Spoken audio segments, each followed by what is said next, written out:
polymer stamps.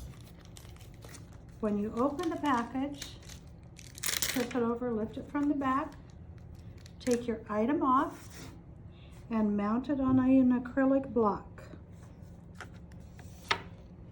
I'm going to stamp with Memento black ink.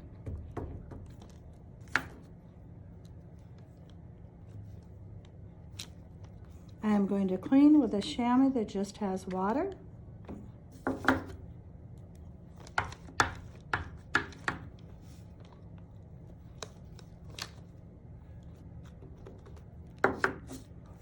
Then you peel your stamp off, put it back in the folder.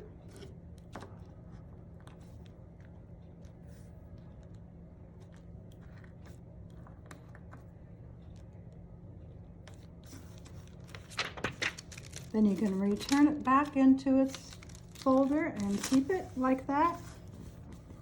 You can use your acrylic blocks for other stamps.